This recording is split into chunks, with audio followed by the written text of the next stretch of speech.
Okay, everybody, welcome to Shell Place. We're going to get started in just a few minutes, so although it seems like everyone's ready to go. So, Aaron, if you're ready, maybe we'll get right into it. So I'm Adam Hardiman. I'm with the Wood Buffalo Recovery Task Force, Fort McMurray resident. We're so happy you could all join us as we give a presentation tonight on Waterways, our 6th public engagement session with Wood Buffalo Recovery Task Force as we continue through recovery as a community. So we're going to have a presentation at 4:30 p.m., which is now. We're going to have another one at 6 o'clock. This presentation is streamed live online, so you are live to the rest of the community and your neighbors and Waterways as we do that. So just so you know, housekeeping items. Obviously, safety is important. If there happens to be an incident, we can go out. You can either go to the left, to the right. We have staff that will lead you out to the appropriate muster point. So Aaron O'Neill, who's our recovery branch lead, will give a presentation based on the neighborhood, based on some options. And tonight's all about getting your feedback and your direction. Even though I think we all know much of the pulse of the community, it's about continuing that conversation. There's a survey available, so we really stress that we get your feedback so we can bring that to the Wood Buffalo Recovery Committee to make an informed decision on our recommendation. We do have some recovery members here. We have Mark Hodson, who's with us, Marty Giles, Bob Couture from our senior administration. So without further ado, I'll hand things over to Aaron O'Neill, and following that, we'll have a Q&A. Thank you. Thank you, Adam. So good evening. As Adam mentioned, my name is Aaron O'Neill, and I'm with the Recovery Task Force. The presentation tonight details the rebuilding options that have been considered to date.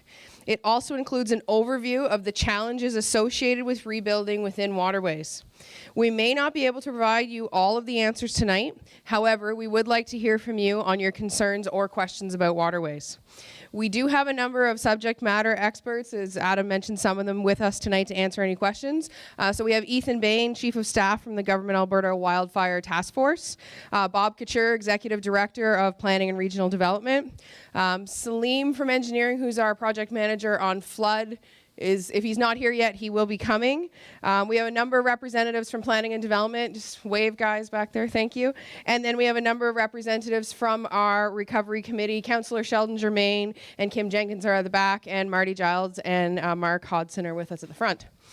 So we will be making this presentation now and again at 6 p.m. Same presentation. If you want to watch it twice, you are invited to do so. We'll also be available to answer your questions following the presentation, and we will be around the trade show area to answer your specific questions. There is also a survey that is going around that will let you respond to the 3 options that we have considered thus far. If any of you are unable to complete that survey tonight, or for any of you that are watching online, you can call our Pulse line to complete that survey at 780-743-7000. Thanks. Can I have the next slide, Dennis? Thank you. So we have considered 3 options for Waterways, and each has their own individual challenges and opportunities. So the first one is the status quo. The following slides will detail the concerns, challenges, and opportunities with redeveloping the status quo, particularly the flood mitigation concerns and the land use concerns. This option actually contains the most detailed information, as we've been hearing from residents thus far that they would like to rebuild in Waterways. That being said, we would like to hear from you tonight and confirm that we're on the right path, and the survey, as I mentioned, is available to indicate which preference you prefer.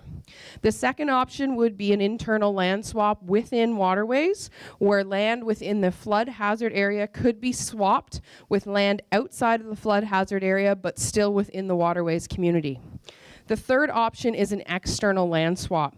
So we have not detailed where this external land swap could take place, but we will detail the challenges and opportunities with this option. Should residents wish the team pursue this option, we would be able to flesh out further detail. Next slide, please, Dennis. So the first option is the status quo, so we'll just go into some details about that. So this map is, I know a number of you were looking at when you first arrived here. There is another one of those copies in the trade show area. The map shows all of the land within the flood hazard area. Now, the flood hazard area is made up of the floodway and the flood fringe, for any of you that have been following along with our flood information. So the floodway is the land that typically experiences experiences flooding greater than 1 meter with velocities faster than 1 meter per second. And the flood fringe is land what would likely experience shallow water depths of less than 1 meter with velocities slower than 1 meter. Now, both have their rebuilding challenges. So we did include all of the land within the flood fringe and the flood way to make up the entire flood hazard zone. So of the properties that were destroyed, 134 are within the flood hazard area, and 30 of the standing homes are within the flood hazard area. Of the properties outside that flood hazard area, 92 were destroyed and 3 are still standing. So can I have the next slide, please? Thank you, Dennis. So following the 2013 flood, a number of restrictions were placed on flood hazard areas. Specifically, our land use bylaw was amended and now requires that flood proofing of development in the flood hazard area. Now, while this flood proofing is a direct result of the flood, it also leads to land use challenges within the area. So the flood proofing bylaw 13-032 requires that an application for a development permit or a building permit that is below the 250 meter contour line, which pretty well coincides with the flood hazard line, must include, so if you're applying for a permit, as it sits today, you have to submit information regarding the grade elevation for the proposed building and any habitable and non-habitable rooms, an engineering report that provides engineering standards for building in flood susceptible areas, the flood protection of the electrical, heating, and mechanical units, site grading information to ensure adjacent properties will not sustain an increased risk of flooding due to the development, and that the building, site, and lot may be used safely for the use intended. Habitable rooms, any habitable rooms shall not be permitted below that 250 meter contour level, and no development shall be permitted in the 1 in 100 year floodplain unless the applicant demonstrates that preventative engineering and construction measures can be used to make the site suitable. So that's a lot of information and a lot of complex things. To compare it, in Longboat Landing, they actually put their garages on the main floor and their houses on top, so that habitable room space was actually outside of any of those below contour levels, just so you have an idea of what that looks like. So the municipality also began the design of the flood mitigation system to provide the protection from the 1 in 100 year flood event. And flood mitigation thus far has been built to the 1 in 40 year level and can be upgraded to that 1 in 100 flood protection system in the future. Thank you, Dennis. So the flood mitigation plan was on track. However, the wildfire has introduced a new time-sensitive factor. The change that I described to the land use bylaw that requires additional flood proofing was only meant to be applied to new developments when we approved it in 2013. This was seen as realistic, as the builder would understand the flood proofing requirements prior to choosing to construct a new building. However, given the rebuild is not a choice for residents, this bylaw would now cause a significant out-of-pocket expense that is not covered by most insurance policies. As such, the municipality is reviewing both the land use bylaw and the flood mitigation planning and timing. Based on the above, we have been working in collaboration with the government of Alberta to determine the best approach and to provide residents with certainty around their rebuilding options. On the next slide. Thank you, Dennis. Specifically, the municipality sent a request to the government of Alberta. The request outlined our proposal for a demountable wall system that will protect Waterways from an ice jam flood. It also asked that Waterways residents be allowed to rebuild if the municipality builds suitable flood mitigation measures to meet those provincial standards. It asks for assurance that residents will be eligible for disaster recovery program if a flood occurs while the municipality is constructing the flood mitigation.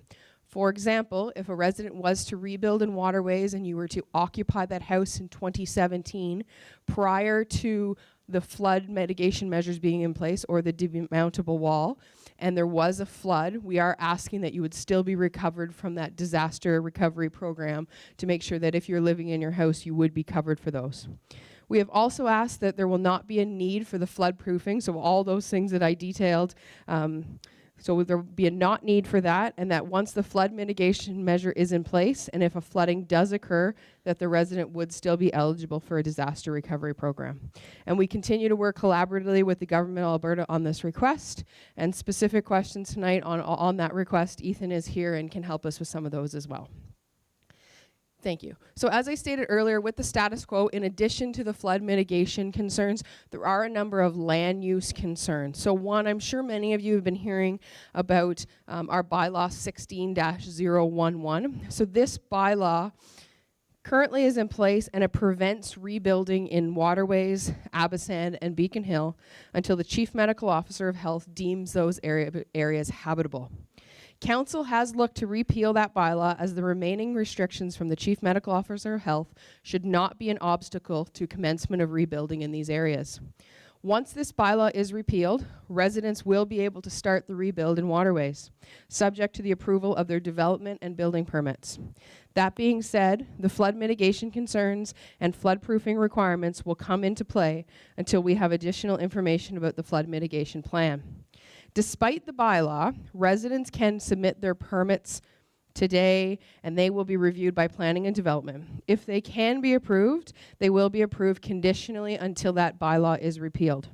So for any residents with concerns about this bylaw or wish to speak to council, we encourage residents to join us at the public hearing, which is September 20th at 6 p.m. in council chambers. So our next, thanks, Dan. So our next land use concern that we've detailed is bylaw 16-020. Now this was presented to council last week, and since the time of building in Waterways, Abasand, and Beacon Hill, the land use bylaw has changed, and some residents would not be able to rebuild even what they had before, given the land use bylaw that is in place today. We have also heard from residents who had semi-detached homes before that they would like to build single-family homes on the same lot.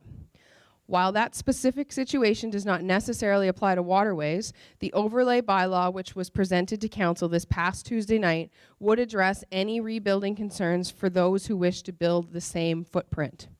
Further, uses in Waterways are all discretionary uses.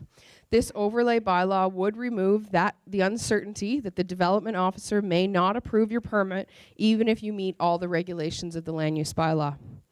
This bylaw will also make it clear that if you wish to rebuild to the same building footprint, you would not be denied a permit to do so. For those that might want to build something different, it ensures that no other property owner would be hindered by the decision of another property owner. For example, if a person has a semi-detached residence before and want to build a single family, the bylaw will make sure that both parties can build a single family home so that one lot is not rendered undevelopable. Currently, this bylaw only applies to the area of Waterways that is outside the flood hazard area.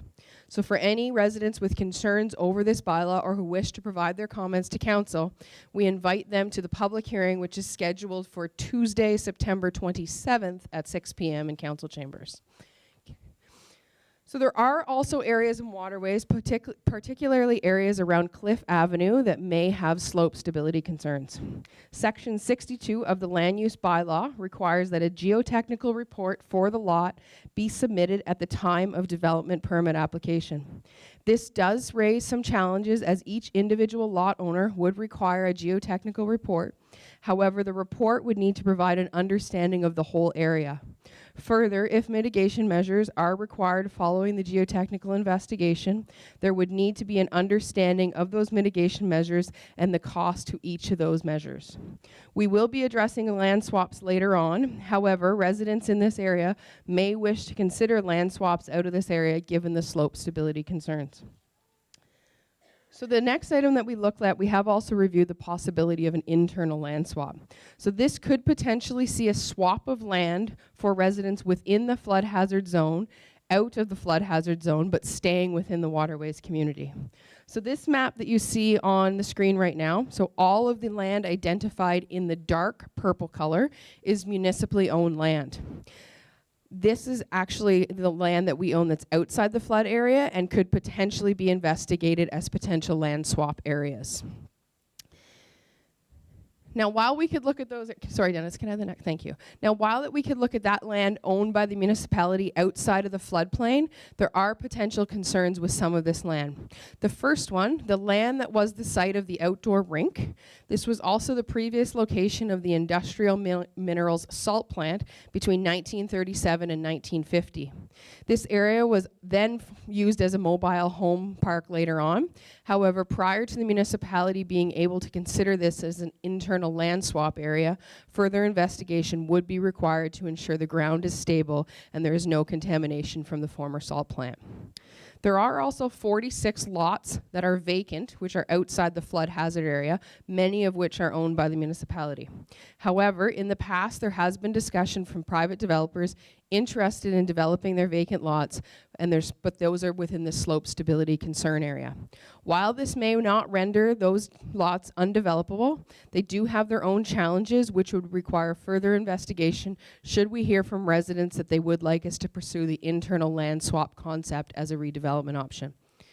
Following further investigation, there could still be challenges to developing these other lots, as servicing for homes would not be in place, subdivision would need to occur, and discussions with insurance companies would need to ensure that residents, to ensure the requirement to build in place could be waived for any of these residents.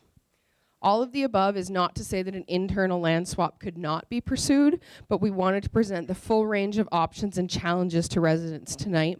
As mentioned, we do have that survey for the residents that are able to fill out to identify which option they would like us to pursue to consider the rebuilding option. Now, that survey will be available in the trade show area, and also if you're not able to do that survey tonight, you can call our pulse line to fill in that survey. So the next, we have also done a preliminary review of external land swaps. Now this would see residents moving out of Waterways to potentially a new area of town. So just to provide some background, so commercial redevelopment is possible within the flood hazard area of Waterways, as that development is not considered habitable. Disaster recovery program eligibility would need to be considered. However, there are less land use challenges to rebuilding commercial development. That being said, if residents would like to pursue an external land swap, there may be a limited market for the commercial operators remaining in Waterways. So regardless of the ability to develop in the flood hazard area, we would like to know from our commercial property owners their recovery wishes as well. In addition to the lots that are within the flood hazard areas, if Waterways was to consider an external land swap, the consideration may have to be made for those within and outside of the flood area, as we may not want to see just a small portion of Waterways being left in that area. Locations for the land swap have not been investigated. However, based on the development that was occurring prior to the fire, there is land available in Parsons Creek and Saline Creek that is currently developable. This idea of an external land swap would have to be in partnership between the resident, the municipality, and the government of Alberta, as the government of Alberta is the major landowner within these areas. This land would also have to have roads built, servicing installed to be able to achieve the external land swap. So we would like to thank all of the residents that joined us tonight and also for your patience through this time.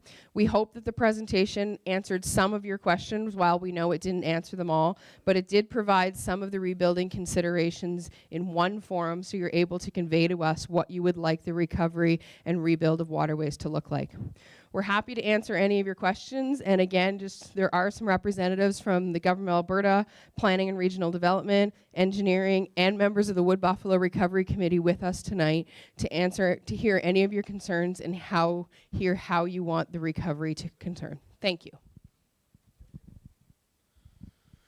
Okay, guys, we'll just go to a Q&A portion now. We did have two questions come in on Facebook, so the people who are watching online, so that's what these cards are. They're not telling me any secret information. So I can tell you right now, one question is from Tracy Holland, so she's first, and then Verna Murphy had the next question. So I'm going to guess this from Tracy Holland. I'm probably reading into that. So Tracy's question is, I guess, Aaron, you can answer it. What areas of Waterways are not discretionary? She's saying we have never been given notice that our zone changed to discretionary. So I think you speak about the bylaw process there. So in 2007, there was a lack of sewage or sewage availability and servicing availability in the downtown.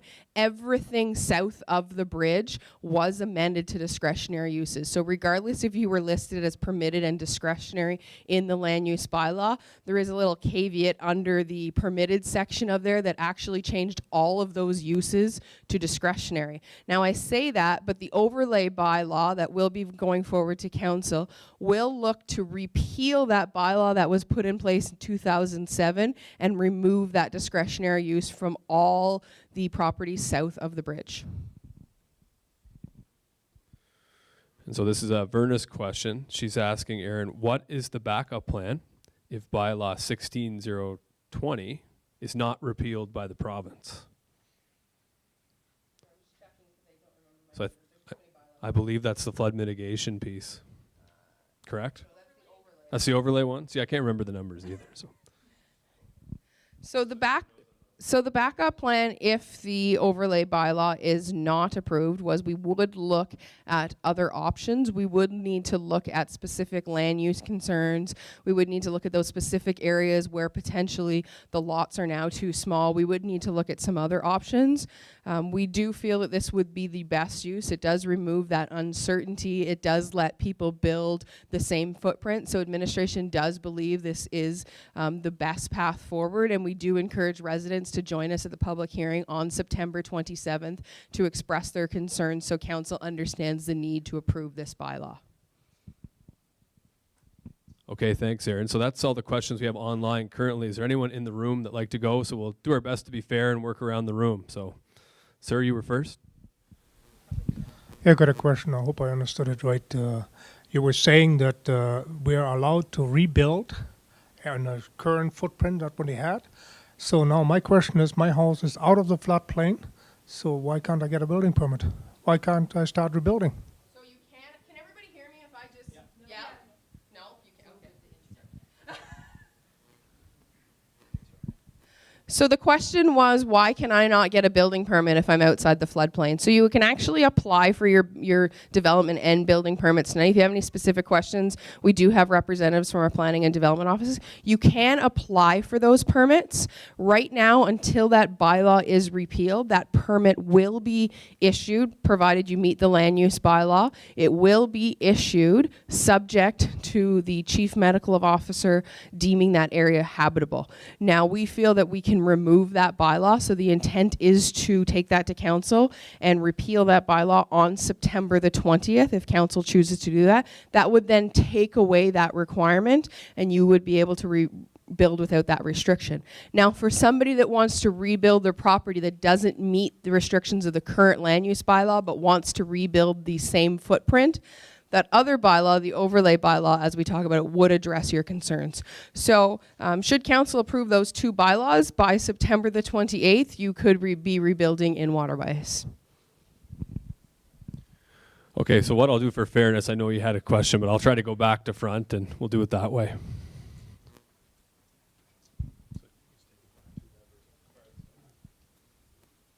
gonna squeeze through here if that's okay. Sorry,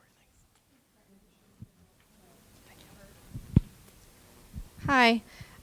With the demountable flood wall, in 2013, our floodwaters came up really quickly. What is your plan to make sure that flood wall is put up quickly?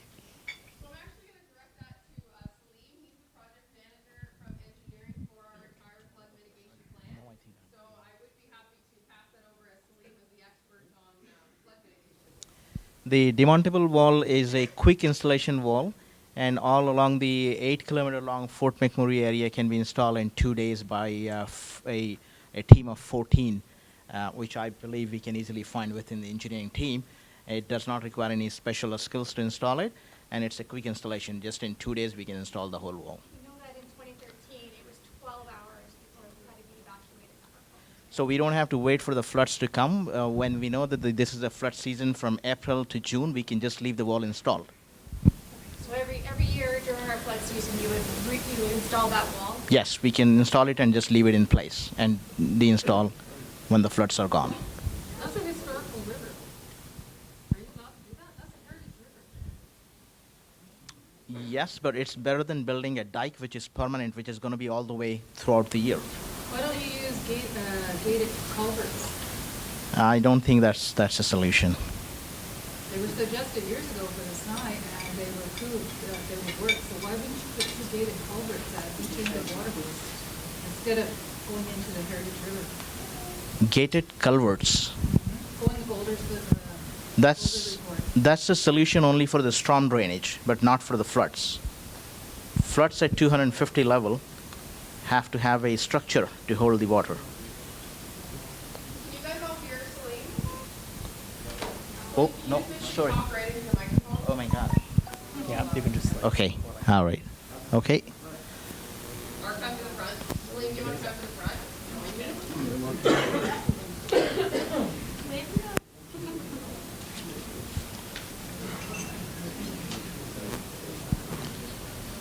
Yeah, so I think I responded to the question. Really, like. Oh, I see. Okay, sorry.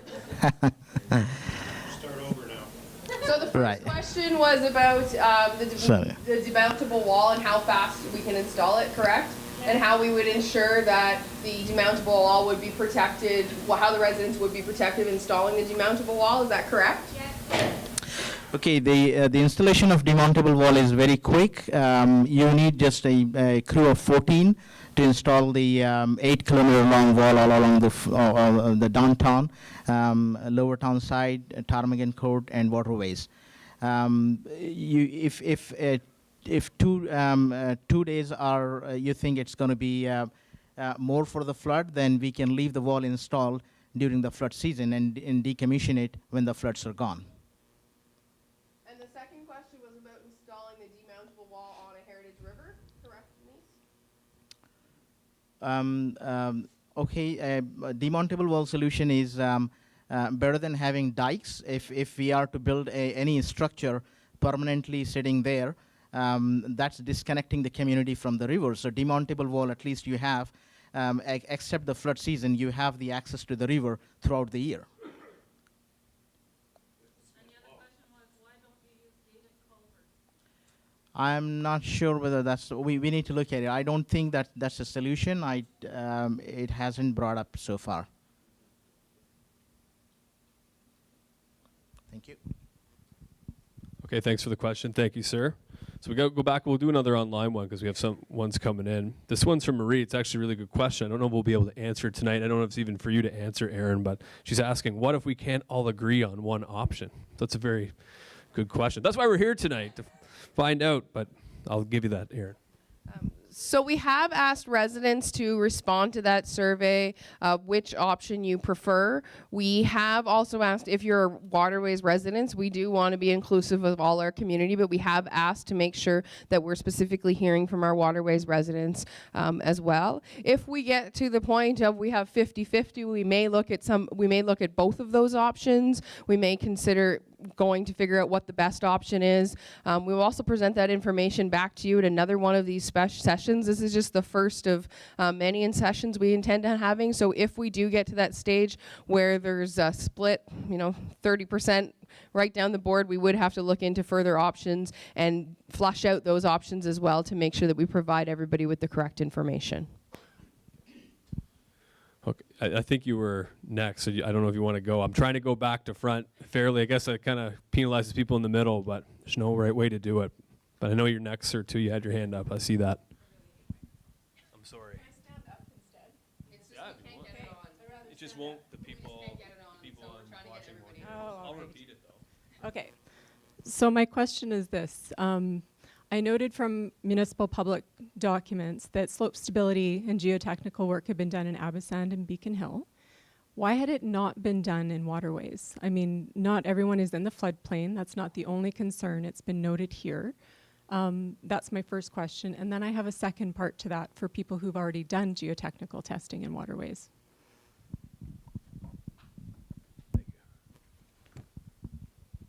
So the first question about not doing slope stability in waterways, We have looked at slope stability in the past. We do have a number of slope stability studies that have been done in that area over the years.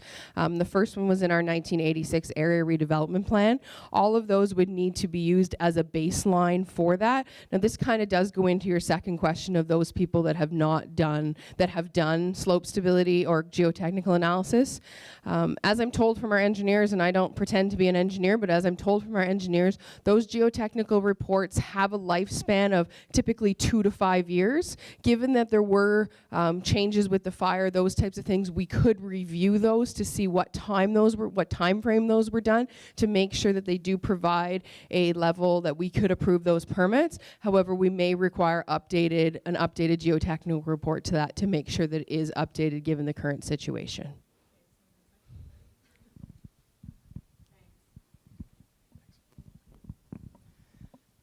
So then the second part of my question is, my home is at the very top of the hill on High Avenue.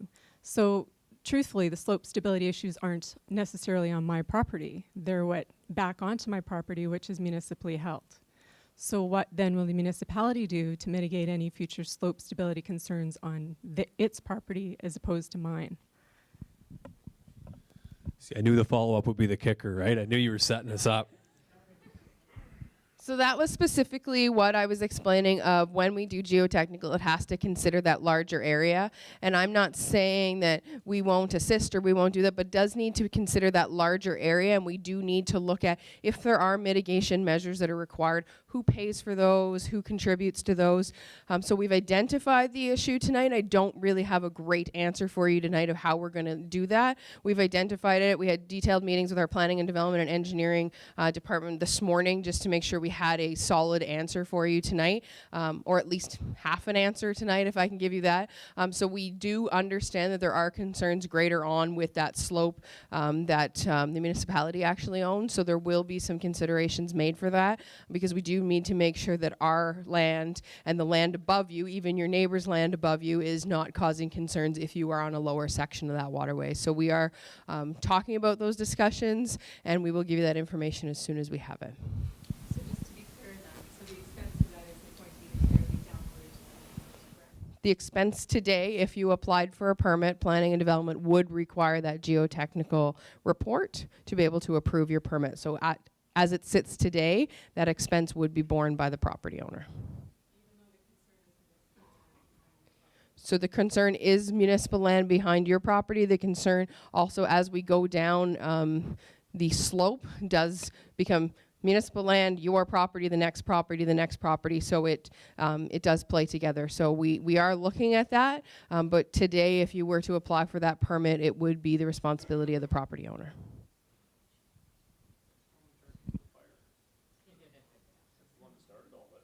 Well, actually, I see a pretty good follow-up, actually, and I'm not sure if we have someone from GOA or DRP knowledgeable who could answer that. And so his question is, why would that be DRP or recoverable under the fire? So I'm not sure if you'd know. Throwing all this stuff on the residents. It wasn't our fault that the fire started. So I think the city should start looking at how they're going to help us out instead of having their hand out all the time. Well, here we go.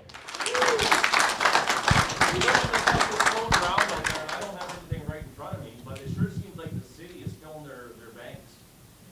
And we're the ones wondering if we're going to rebuild. I think what we should do is tell you guys that we are going to rebuild. This is what we're going to do, and you guys figure out what we're going to do with all of us. This sure sounds like a... And as far as somebody else deciding what I'm going to do with my property, that goes against everything this country's made of. Like, if I want to live in my property, rebuild because it was burnt down by a forest fire, or I want to sell it, or I want to swap it, or I want to trade it, is nobody else's business but my own. My next door neighbor, that's like a bad Western movie. When your house gets burnt by a frickin' forest fire, I lost everything except my wallet and my cell phone. And you guys are trying to tell me that the community's going to decide what I'm going to do with my property? Like you said,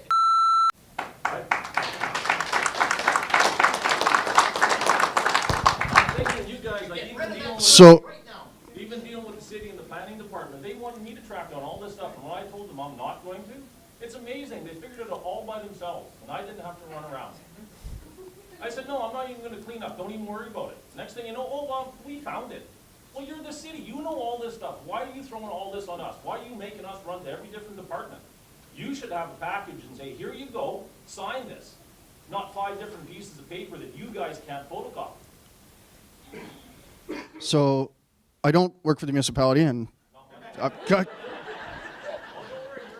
so I'll leave that to Aaron to deal with that part. Just in terms of losses from the fire and what the province can be responsible for covering, we do have a disaster recovery program that's there to assist, largely in this case, the municipality with emergency response costs, which were obviously considerable. The disaster recovery program in this instance isn't open to assist individuals because. But let me finish my answer, please, sir, and then. The debris removal should have been applied for by the city and be covered under the same program. Instead, it was left up to the insurance companies and people without insurance that had to pay for that. So that's a very valid point, which I'll come back to in a second. But just to finish the higher level point, the disaster recovery program exists for uninsurable losses. So fire is generally considered to be a hazard for which insurance is readily available. So that's why the disaster recovery program isn't out there accepting applications from individuals to provide direct financial assistance to individuals. What we do is provide assistance to the municipality with its response and its recovery undertakings, and we are working very closely with your recovery team and recovery committee members to identify what their priorities are. And when they bring those to us, we can say which of these things can the province assist with and which of those fit outside the program. So I think that's an important reason they're having sessions like this one tonight, is to hear from you what your strains are, what your pressures are, and what they should be coming to us. Pressures are that we don't have a home. That's going on here. You guys should fix all this, and then we might chip in on the very bare minimums. So Fix the flood problem. We have the houses there already. you're right. Yeah, okay. So on the question of the flood problem, and this gentleman raised the issue of property and being allowed to develop. In 2013, the flooding here, which coincided with the flooding in High River and Calgary and a bunch of other places, led the province to pass legislation that would allow us to restrict future development in the floodway areas, so the highest risk area of the flood hazard area. So in most parts of the province, in the very near future, you won't be able to build anything new in a floodway area. So the fact that we're here talking today about what potential solutions are available for Waterways and for Fort McMurray as a whole is an exceptional situation, and the province has recognized that it's an exceptional situation. And we're trying to work with the municipality to find the right mitigation solution. But most other places, the regulations that are going to come into place will not allow any new development in a flood hazard area. Sorry? Did you lose your home?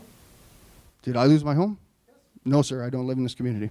Definitely would seem different if you would lose your home. If you would sit You've on the street allowed right all now. kinds of development below 250 downtown. That was below 250. There's all kinds of buildings below 50. And when it floods, if it ever went up to 250, it floods. That's all got to be insured and paid by the insurance. Why is that just only our homes that are habitable that we can't rebuild back? If we're not asking for a building permit, all I want is the same frickin' permit I had in 2003. I'm not asking for anything new. I just want to get back what I had. McDonald Island, I think, is under 250. All this would be flooded. Absolutely. A large part of the lower town side of Fort McMurray is in a flood hazard area. So in the past, and it's... Build what we have. That's all we want. We're not looking for new. I'm not standing up here telling you you can't. We're working with the municipality to get them the answers that they have asked for, and they're hoping, I think, to be able to tell you that you can. But So far, you haven't given us any answers. So far, all we heard is red tape. Yeah. Red tape, red tape, Red tape, handout. I listed a photo on Facebook today. I bought my dock a dock house. That's the first new house developed after the fire. So I can't stand up here today and wave away all the red tape. What I can tell you is the municipality has brought forward a very innovative idea in the demountable flood wall that we weren't aware of being used anywhere else in Alberta. It's been used successfully other places in the world. So we're very thankful that they brought forward that potential solution, and we're looking very closely at it. But I'm not an engineer like Aaron.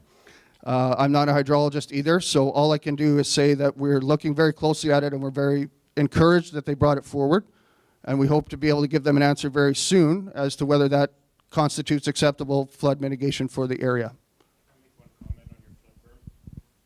Sorry, sir, go right ahead. We're going to go to some more questions if you can, but have at her. The flood wall retains the water from the Clearwater River. How are we going to, as the Clearwater River rises, stop the rise on the Hanging Stone and Saline Creek? We're going to flood Heritage Park, down to Keano College, the manholes all the way down Franklin Avenue. You've created a bowl with your glass wall. Well, it's a really good question. So we're going to have our engineer. Sorry, do you want? Sorry. Go right ahead. Sorry, I think I got the question that if we put up a flood wall, then the water in the city side is rising because of the storm event. Is that right? The two, the Hanging Stone and the Saline Creek are going to rise with the Clearwater River. You've only protected us from the Clearwater. You've created a bowl behind your glass wall. The Hanging Stone is going to fill the bowl. The Hanging Stone River also has a flood wall. Well, it's the Ptarmigan Court. The entire portion is covered, and on the both sides of the Hanging Stone River, we have the flood wall. So you're not even protecting the flood we had 3 years ago. The Heritage Park. Heritage Park is covered. It will be protected. You said Ptarmigan Park. Heritage Park is further upriver. Yes, on both sides of the Hanging Stone River. On both sides of the Hanging Stone River, we have a protection wall. All the way to Grayling Terrace and above Grayling Terrace? All the way wherever it's below 250, it's all protected. What about Saline Creek? Saline Creek, it's already at 248.5, and we will make it to 250, so that 1 in 100-year flood is protected. Okay. Well, thank you so much. I'm going to go to Mrs. Jean, who's here. So you go right ahead. Thank you. The gentleman from the government of Alberta mentioned the 2013 regulations, but what he omitted to mention was the fact that in those regulations it says that if a disaster strikes a particular building, that it can be rebuilt the same as what it was before. It deals with new construction, but it says if a disaster has struck it, that the old building can be rebuilt. Well, thank you very much. I'll hand this one over. So I can speak to intent. The actual regulations to enforce that act are not in place yet. The intent of the province at this point is, yes, when future development in floodway areas is restricted, generally speaking, rebuilding on the same footprint would be allowed. So, yeah. What's the problem? We just want to slap a trailer on a piece of land that is not in a flood zone. We're not even in it. And we can't put a trailer on. They won't let us. What's the problem? You just said there's no problem. The problem is the community has to decide whether it wants to redevelop a neighborhood in a flood risk area where future... It's up to the individual to decide to do what he wants with his own property, not somebody else. It's our choice. Waterways is our area. The rest of the city has nothing to do with it. We're not here because you guys are doing a good job. Yeah, exactly. We want our home. So I'm not up here standing here telling you you can't. The municipal... They're telling us that we can't go home. So We're in flood areas. The municipality, okay, a lot of questions here. I'd like to try and answer one. You may not be happy with the answers, but I'd like to at least try and get one answer out.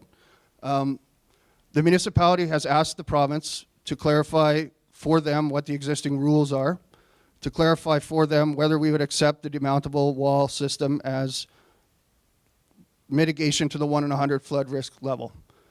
The ball on that one is in our court to give them back those clear answers. I assume when they have those answers, they will communicate them to you, and they will be guided by what they hear from you as to what you want to do about that. What are we looking at for timeframes? My mom is 75, and she'll be dead and gone by the time it does happen. So I think the question from Ms. Sarah, just so we can get it on for everyone watching, was about timeframes. So I'm going to pass that one over. What were we looking at? So I can't make any promises as to dates. The municipality has asked us to clarify the rules of two very complicated provincial programs and to look at an engineering solution that, as I said, hasn't been used in Alberta before. So that's some very complicated work amongst a bunch of government departments that, quite frankly, would normally take us years to do. And we're trying to do it in weeks. And it has been, as you know, a few weeks since the mayor made that request to us. So we're working very hard on that, and we hope to have the answer for you before the end of this month, but I can't promise that because that's above my pay grade to make that decision. I wonder though, when we were looking at that flood zone, I remember when I was a little kid, Mr. Peden brought the same point forward to mayor and council when we were kids about the same flood zones. And we're still talking about this happened 15, 20 years ago, if not 30 years ago. Now I'm dating myself, but I'm pretty sure it was 30 years. There you go, 40 years, and Mr. Peden brought the same point from Peden's Point across the way. They said that there's going to be flood zones and there's going to be issues, and Heritage Park is going to have issues. And we're sitting here today with a bunch of people in suits telling us the same 40 years later.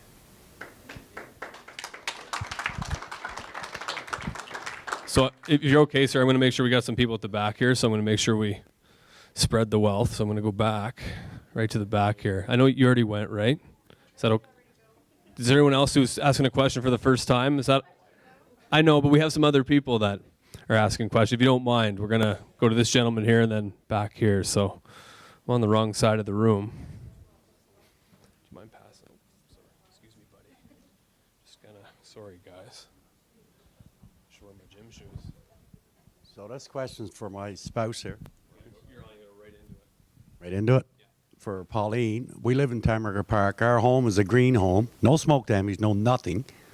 And she's very sick with cancer. She wants to move home, and we call the pulse line, whatever. It's wasting our time to try to get an answer. So why can't we move in that home? And the security there is horrible. Like, we go through hell and back to get her in just to see her home. Well, thank you so much for the question. We'll go to Aaron for that one. So in the end of May, the Chief Medical Officer of Health did come to Fort McMurray. She did put restrictions on the areas of Abasand, Beacon Hill, and Waterways about reliving in or reoccupying the green homes within those three communities. We were able to develop a risk mitigation plan for a portion of Abasand and Beacon Hill. However, there are still restrictions in all those three areas. In order to move home, it will be until debris is cleaned up. Once that debris is cleaned up, you will be able to move back into those green homes.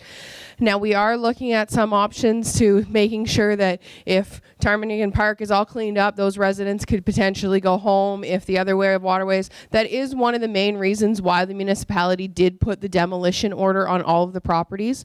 That does require that the properties are cleaned up by September 30th. If they are not cleaned up by September 30th, the municipality will be going in and doing that work in October. And we would like to have that work done by the end of October so that worst case scenario, residents are moving home by the end of October. So I'll let you have a follow-up. I know it's important. There's 70% or more cleaned up down there. During the fire, which I worked during the fire, turned off the water for the municipality, OH&S came out. I suited up with monitors on to see what asbestos and all that's in the ground. I got off work at 7 on the national news that night. that the chief medical officer said it was condemned. They didn't even know at that time. So you got a burnt trailer down there right now. You call it trailers, but we call them our homes. A bunch of burnt frames or whatever. And you're telling me it's contaminated? Come on. And I speak for the rest of the people here because it's ridiculous. Well, thank you so much. I know we had another question. Yeah, I was back here, so they were a little bit before you. If you don't mind, I'm going to go back. That's okay. Sir, hold on here. So the one event in 100, I guess you're basing this mitigation plan on that, and then I'm hearing that they're going to change it to one event in 200 years. Is that true? Okay, walk it up. Thank you.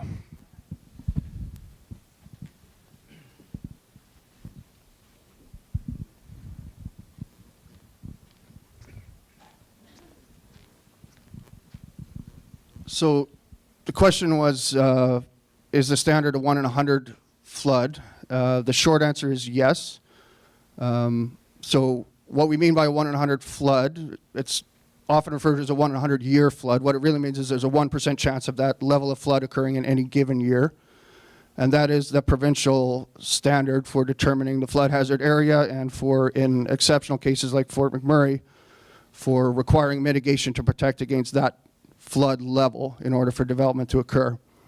The municipality prior to 2013 had been proceeding with initial flood mitigation work at the 1 in 40 level, and the province has confirmed for them that our standard is the 1 in 100 flood level, and that is not changing from the province in the near future.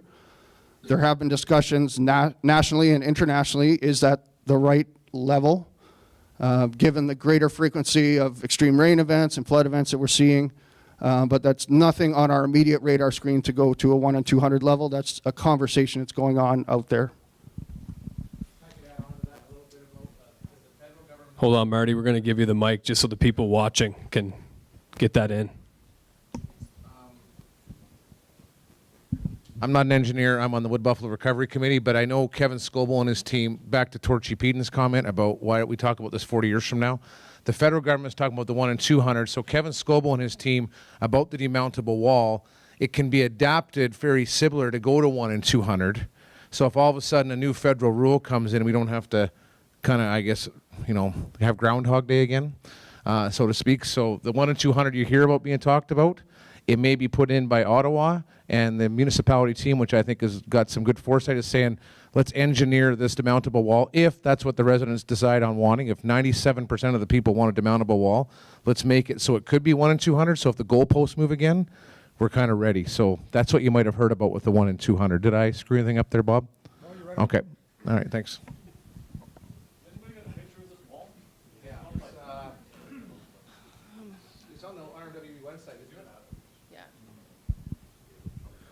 Okay, I know I promised, I'm sorry, I promised the woman at the back here that I skipped over. You were right here. Yeah. So if I could just sneak by you, Denise, that's okay. Go right ahead. Hi. Well, I live in Ptarmigan Court, and unfortunately my place burnt down. The problem I'm seeing right now is that, yes, you guys are talking about the flood situation. Well, you know, we don't have to pour concrete or anything like that. It's a quick fix if I had a normal house fire, I could have easily rebuilt my place, called up Edmonton, get a new mobile, brought it back here, boom. But with all this, I'm finding it's very frustrating. The last recovery committee, you guys asked us your questions, our concerns, and it's the same questions and same concerns that are still being talked. And I don't think you're answering anything tonight, really. You're just confusing. You're very confusing. Thank you so much. So I think we're going to go back towards the front if we can. Go right ahead, yeah. Yeah. I was born and raised in Waterways. I've been here for 70 years. And this flood and stuff, it don't make no sense to me at all. This gate you're supposed to put up, I don't know what it's going to do or where you're going to put it. From the boat launch to where?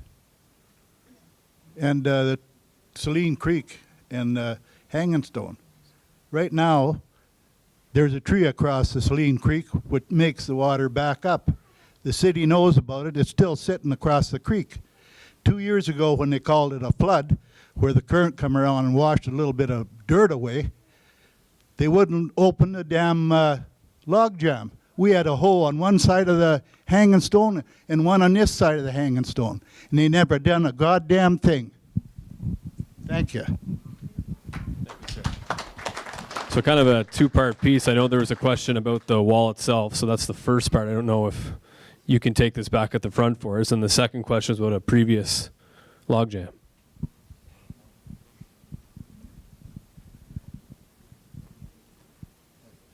Sorry, what was the question? So the first question was about the demountable wall and where it's going in Waterways. Right. Correct, where we're putting the wall specifically? Okay, in the waterways all along the Saline Creek Parkway Drive, the wall is going to be on the side of the wall, on the river side. Starting from the roundabout on the sorry. Yeah. Right. Sorry, this is no. This is the. Okay, so it starts right from this roundabout here, and the entire area is protected right up to the up to Draper. Before it meets Draper, it's further down here. So, and there is another demountable wall goes all along this to protect the Ptarmigan Court this way.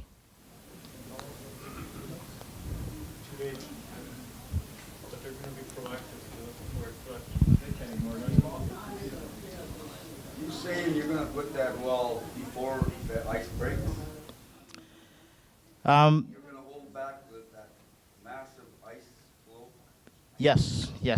No, well, it's designed to protect the ice chunks. Anything which comes with the velocity. So after you fill Longo Banding in and a lot of the downtown course, it's 250. We're striving for 250, but realistically, that's not enough. Am I correct? 250 is 1 in 100-year flood level. That's somebody's number that they made. Right. Yes, but realistically, I was here in the 77 flood. We had time. Back in the 1800s, it was a half an hour. They didn't have time to Okay. put up additional stuff. Right. We filled in most of the land downtown with more dirt. The water doesn't go there anymore, so it's going to back up further. The water's going to be above 250. Can we be proactive and at least think ahead? Are we building it higher than 250? Well, the system has the capability to expand. If it requires to be higher than 250, we can go up to 251. Okay. Are we going to pre-order the stuff, or are we going to wait for it to flood? What's our thought process? Well, I mean, like if the legislation comes to 251, then we can always install some more logs on it and make it 251. But it all depends on the legislation, whether it's 250 or 251.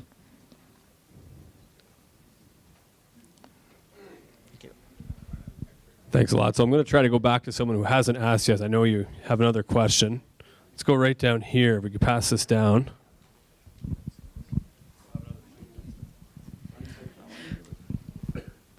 My question is, if we all agree on this demountable wall, how quickly can you guys build it so we can go home?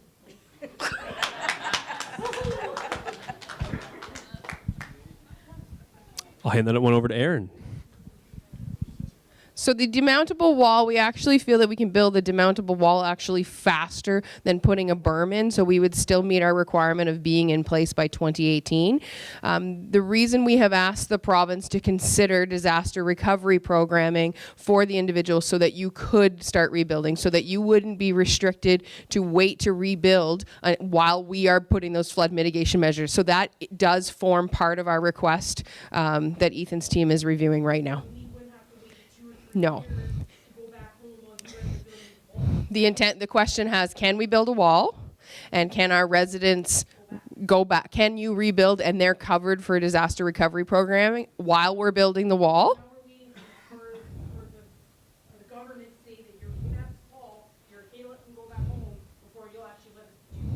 So we're working, so you do have those flood proofing. Somebody can come in if they propose the flood proofing, if they meet the restrictions, if they meet the regulations of the land use bylaw, you could apply for permits today. And once those bylaws is restricted, you could receive your permits, and planning can answer any of those questions. But once this wall is in place, we've also asked that those additional flood proofing requirements, which are not typically covered by insurance, would be removed as well.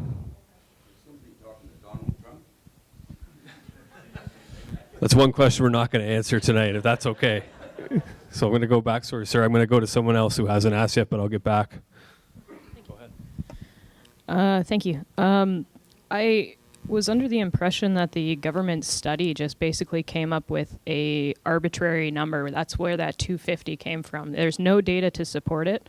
I haven't found it. Can you guys explain why this is the actual limit and what kind of knowledge you're using to back that up?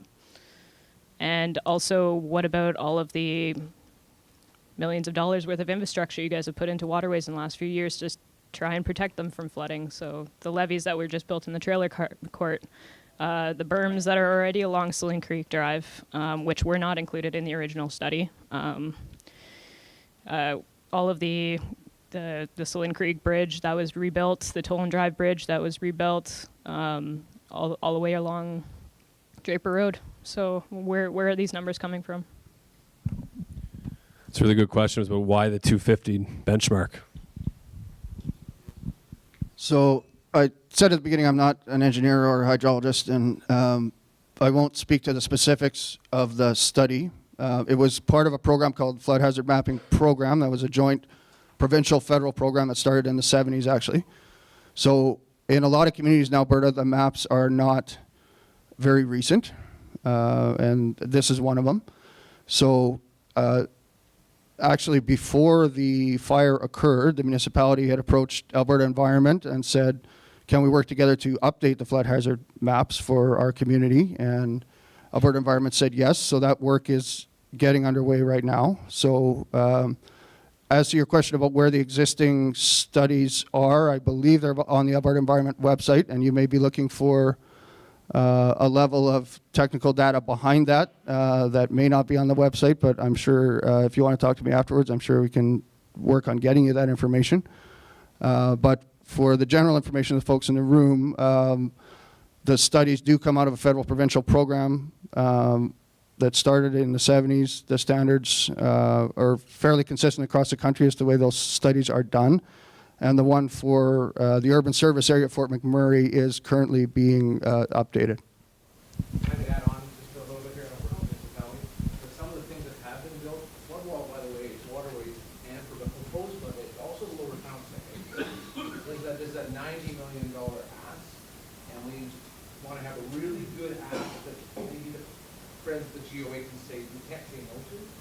We want to incorporate what's been spent already, but the current system is $200 million. And it takes longer to put up, and it can't get adapted to 251 or the 100. So that's some of the reasons we want to keep using that and to get it.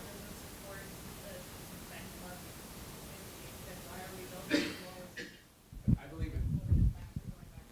With my own personal situation down this side of the river, oh sorry, I know I had to build the 250 as well at our new building, even though it makes no sense where the water flows, but there's some hydrologists or something, I'm sure that we can get you the information why it's 250. It wasn't pulled out of the, I don't think any of us can answer it, but I just want to answer your question about the stuff that's been put in place. This isn't, we're trying to cover waterways and the lower town site if the residents actually like this option. That's why we're having tonight. And that's why we want to, hopefully with this ask, take care of the lower town site and waterways, but that's what we're trying to get, see if you guys are into that or not, right? I don't know what I don't know. We'll have to get the addresses with that. I'm just trying to answer your other question, but that's a question we need to get back to this resident on. So. All right. I think her question was, in the last flood that we had, Waterways wasn't affected. It was the lower town site. Yes. I think that's the question, Marty. Yeah. So where's the number coming from? Where's the data to support building this $90 million solution that may not even need to be put in? And include us. Okay. I'll take a rip at it. I believe that the last flood was 247.5, wasn't it? in the that affected Grayling Terrace and Keano College and all that stuff? Was it it wasn't quite to the 250? In the year 1875, the flood has gone up to 252. So we are not considering that one. That was just one event in 1875. After that, I think we have not seen 252. So we are basing 250 based on studies done so far. And province is getting a new study done to reestablish the level, whether 250 is reasonable or it has to be 251 for 1 in 100-year flood. So we will know within probably some more time when the study reports comes out what is the exact level. Well, if it comes back less, we still have, the system still has the capability to make it lesser or higher. At this moment, we have 248.5 Saline Creek.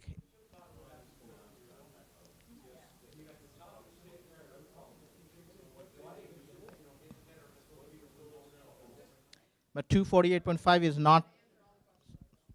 Sorry, 248.5 is not in 1 in 100-year flood. It's 1 in 40-year flood.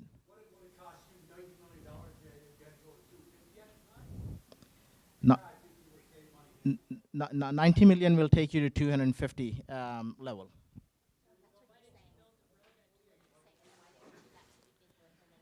To a 4-lane road to raise it to 250 is going to cost you much more than that.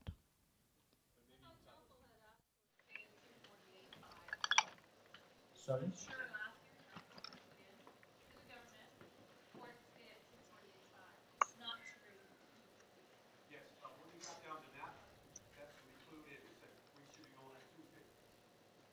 No, we have checked that raising Perilou Boulevard to 250, it's going to cost us more than building the wall.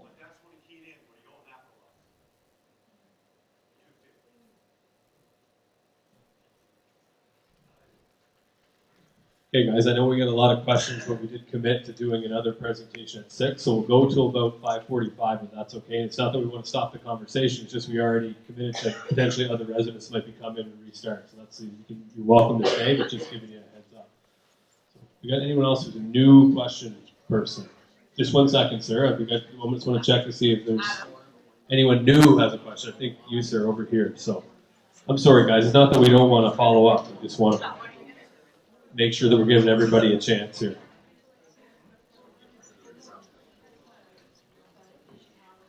I'm down in Waterways as well. I really don't want to wait for a politician. I really don't want to wait for the government. And I don't want to wait for the city to be building walls, putting up walls, telling me when we can go back in or what we can put back on our lots. So I'm hearing a government person scaring the life out of me, saying that normally this would take 10 to 15 years for you to make a decision. I've been in town since 1967. Some of your decisions have gone over 30 years, 40 years, and nothing's been done. With regards to the city, I've seen a lot of places down there that people could start rebuilding tomorrow. I'm seeing Ptarmigan Park where there's, how many homes in Ptarmigan Park? In Ptarmigan? The trailers? Nope. So there's 150 homes down there that could be rebuilt today at the 250 by putting them on piles, screw piles. Why can't they? Why can't the people in the homes above the 250 right now begin construction right now? I don't want people to have to wait. Minimize the pain that a lot of us have and get those people started rebuilding and get them in their houses. You as a government official, you did a terrible job with the boreal forest fire mitigation. I don't want to wait for you to wait for the flood mitigation to be straightened out. If you had firefighting in place in Alberta, we wouldn't be sitting here today. You dropped the ball on the fire mitigation. And this whole conversation has changed to flood mitigation. Okay? None of us asked to be burnt out. We didn't have enough firefighters up here. We didn't have enough planes up here. We didn't have enough helicopters up here. You rolled the dice and you lost. You're giving the city money and you're not helping the residents that are incurring a substantial amount of money losses. Get the people that can get back in their homes now. For those people that don't want to wait 10, 15 years for you to make decisions, Give them a buyout number. Say, I'm going to give you 250, 350, whatever their land is worth. Let them make an educated decision whether they want to stay or go. I don't care if it's a city. The government did this. You should be coughing up money. If you're not going to let these people rebuild in the next 6 months, cough up some money. Give them an option to make their life go forward. You're slowing things down. You're a friggin' roadblock. And I'm tired of hearing excuses and levels, and we have to wait for this and we have to wait for that. You've got the cash. You didn't spend it on firefighting. Spend it to help these people out.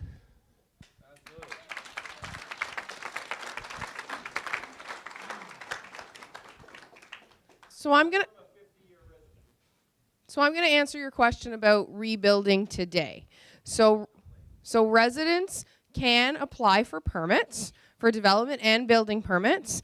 If they choose to do floodproofing measures as is required in the land use bylaw today, they can rebuild subject to council repealing that bylaw on rebuilding, which is going to council on September 20th to be reviewed. So as soon as that is reviewed, those residents, we can look at those. If there's any land use concerns, those are being taken care of at council September 27th. However, floodproofing, if you are going to raise to that 250 level and meet the regulations of the land use bylaw, those residents could rebuild. Comment one thing to the floodproofing, okay? That came in 2013. This is a government responsibility because they don't want to pay anymore, okay? This was come in because the majority of the expenses came in out of Calgary and off the Rocky Mountains through Calgary that destroyed millions of dollars all the way up to Stampede grounds and so forth. I wasn't there, I saw the news. It's amazing how fast you can put a bill in place to screw the general public over, but you can't make a quick decision to help the people out. You put that in to protect government expenses and not paying out the public anymore and not assisting them in tragic events like this. And that's why it was put in. So don't tell me it was there, it was put in 13, just like that. Literally within 30 days of a disaster. Why can't this be fixed within 30 days of a disaster? And that's to yourself, the government, that's to yourself.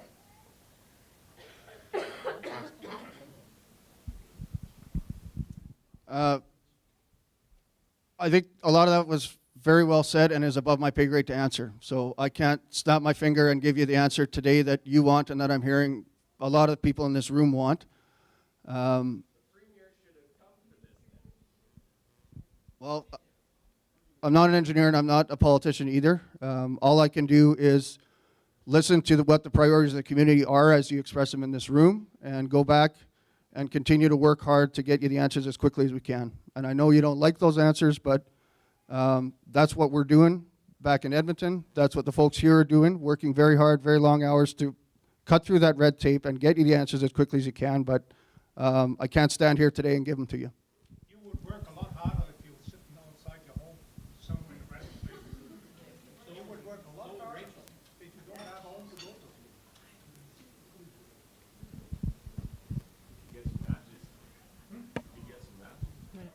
So my question is this. I want to go back to the options that were made available.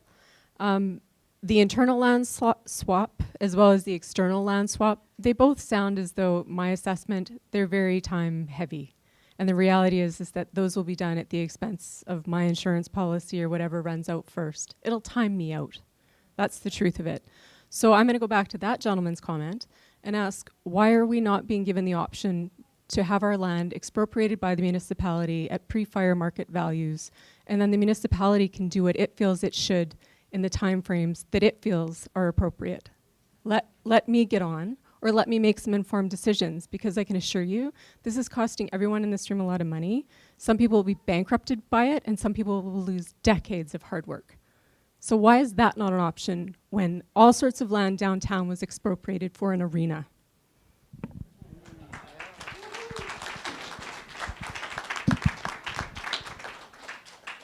So that option can be considered. We have looked at the internal land swap, we've looked at external, we've looked at status quo. The survey that we are asking residents to fill out tonight does give a other option. Is there something we've missed? Is there something else we should be considering? Is there something else you want us to look at? Something else you want us to investigate? We are open to that. That's why we do want to hear from the residents, and that's why we're asking you what you would like us to pursue. So that's definitely an option that we can look at. If we hear from the residents, that's what they would like us to consider. Sorry, I can't let's hear three questions at the same time. So I know this gentleman had a question that we haven't got to yet. So. The question I want to ask is, what happened prior to May the 3rd? I had a home in Waterways. In 1978, I built that home. I paid out of my pocket to have a geotechnical survey done. Now somebody is telling me again, before I could build on that lot, I have to redo that geotechnical survey. That's number one. Number two, where was the fireman during the fire? I was in Waterways for 4.5 hours standing, watching 3 fire trucks sitting on the road. There was houses that had not burnt yet in the bottom of the hill beside me. And those guys were sitting in front of it. There was no hoses stretched out. There was no water being pumped onto nothing. Where was the Alberta Forestry Services? There was people within this town that phoned that are registered firefighters that work for the Alberta Forestry Services, fought fire with cats, equipment, helicopters. People offered to have their helicopters to help, and they were turned down. They said, we don't need you. They didn't need us till all of the town burnt. Now I'm sitting out on the street like other people here in this room with no house. Why doesn't the government step in? They're the ones that should be footing the bills for the geotechnical survey. They should be footing the bills for this dike around the town, which I had understood when the ring road was built. That ring road was supposed to be a part of our flood abatement, and it doesn't appear that that's there. I've been here since 1968. I've seen water come up. 1977, I got flooded out, and it wasn't 3 days. It was a matter of hours from the time I was sitting eating my supper till there was 3 feet of water in my trailer. So don't try and feed me. Don't try and feed the other people here in this room that line, because it don't work with this temporary wall. How do you pump water back into the river that's running down? The lady in the back there mentioned about having gates on the sewer system and the water system. It's a free line for the water to come back in if there's nothing there to stop it. We, as people of Fort McMurray, are paying for studies. Back prior to 1978, when I built and had to have the geotechnical survey, H.M. Hardy and Associates charged the city $100,000 to do the survey on the hill and Waterways. That money, I had the actual study and what was supposed to be done. A dike was supposed to be built at the toe of the slope. The dike never happened. Another $100,000 out the door. When they started looking at this slope study, they found that when they built Ptarmigan Park and they hauled dirt from on top of the hill with scrapers, they broke all the sewer lines on Cliff Avenue. Naturally, where's the sewer and water going to go? Came down the hill and the hill slid. Now we have all this extra money that we have to spend, and it's not right. You, as the representatives of us, need to go back to the government and say, where were you on May the 3rd? While people in Fort McMurray stood and watched their houses burn. And there could have been aircraft here, there could have been helicopters here, even the Russians offered us, and it was turned down. Those are the people that need to answer the questions. There should be criminal charges going back to that. That's my rant.